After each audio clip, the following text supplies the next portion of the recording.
এই 5 তারিখের পর থেকে চাঁদাবাজি, মানুষের টাকা পয়সা লুটপাট, আওয়ামী লীগের লোকজনের টাকা পয়সা দখল, বিভিন্ন জায়গায় ব্যাংক ট্যাঙ্কে যায়, তারপরে ওর এই লোকজন নিয়ে তারপরে মপটপ করে শত শত কোটি টাকা নিয়ে নতুন নতুন পাঞ্জাবি গায়ে দেয়, আর হে এখন সুশীল হয়ে গেছে। এই আফ্রিদির বাপের আর আফ্রিদিরে এইটারে নিয়া তোর দরকার কি ভাই? আমার সাথে নুরুর তো কোনো সমস্যা নাই। 5 তারিখ থেকে আজকে পর্যন্ত আমি ইলিয়াস হুসাইন যদি টাকা কামাইতে চাইতাম ভাই, আমরাও 200-400 কোটি টাকার মালিক হয়ে যাইতে পারতাম। আমরা তো কারোর এগুলি করি নাই। আমরা আওয়ামী লীগের ব্যাপারে আমাদের কি খুব ঘনিষ্ঠ মানুষজন আওয়ামী লীগের কেউ নাই? আমাদের খুব পরিচিত বন্ধু বান্ধবদের ভিতরে, আত্মীয় স্বজনের ভিতরে কারোর না কারোর পরিচিত এমনি ঘুরায় পেঁচে আওয়ামী লীগের লোক নাই?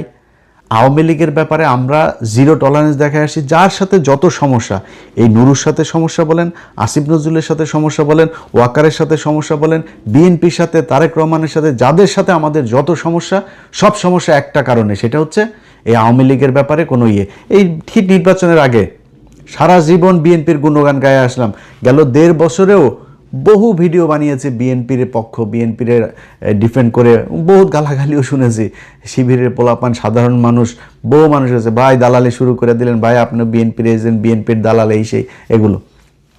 জামাতের আমিরে পর্যন্ত ভাই আমি এত রেসপেক্ট করি, এই যে তাহের ভাই এত রেসপেক্ট করি, অথচ এই লোকগুলির পর্যন্ত ভাই আমি ছাড় দেই নাই যে আওয়ামী লীগ কিংবা এই ইন্ডিয়ান এজেন্ট এদের সাথে কোনো ধরনের করার কারণে। তো যত সমস্যা তৈরি হয়েছে সবটাই আওয়ামী লীগের কারণেই। অথচ আপনারা ভাই টাকা কামাইছেন তো, বহুত টাকা হয়েছে তো, এখন চুপ থাকেন একটু, এখন একটু অন্তত বিচারগুলো হইতে দেন কোনো কিছুতে। আরে ভাই একজন স্পিকার কেমনে ভাই ছাড়া পায়? আরে তার ট্রিটমেন্টের দরকার, তারা হসপিটালে পাঠান। ও মা 1.5 দিনের মাথায় একদম তার জামিন, কারণ কি? সে কিছু করেনি তো, সে কিছু না করলে তো হাসিনাও কিছু। হাসিনা কি ডাইরেক্ট যায় কাউরে গুলি করছে নাকি? হাসিনারে আপনার বিচার করার দরকার, হাসিনারও ছেড়ে দেন। আজকে আপনারা যাদেরকে মাফ করে দিতে চাচ্ছেন, যাদের ব্যাপারে খুব নমনীয় মানবিক কথাবার্তা বলছেন, যারা এই কাজগুলো করেছে তারা কি মাপ চেয়েছে?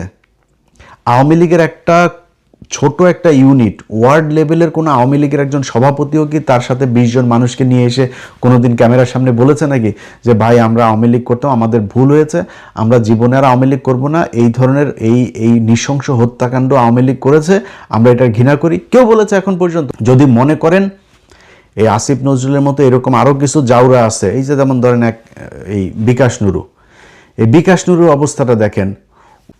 আমরা যখনই বলেছে ভাই আওয়ামী লীগ করতেন, ভাই এখন না কয়দিন ঝামেলা টামেলা যাক, তারপরে আস্তে আস্তে আপনারা বের হইতে পারবেন, একটু ধৈর্য ধরে থাকেন।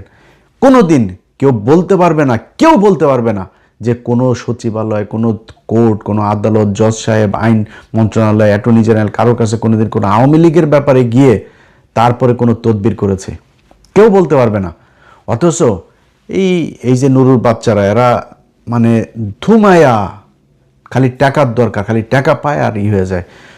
শালা তোরা যে এরকম করছিস, তোরা কি মনে করিস? ধরা আসিফ নজরুলের কথাই বলে, আসিফ নজরুল তুই কি মনে করছিস যে মনে কর আওয়ামী লীগ আসলো তোরে বাঁচায় রাখবে, তোরে ছাড়া দিবে মনে করছিস? তুই পাছার চামড়া উড়ায় ফেলবে। সো আমাদের কথা হইল যে ভাই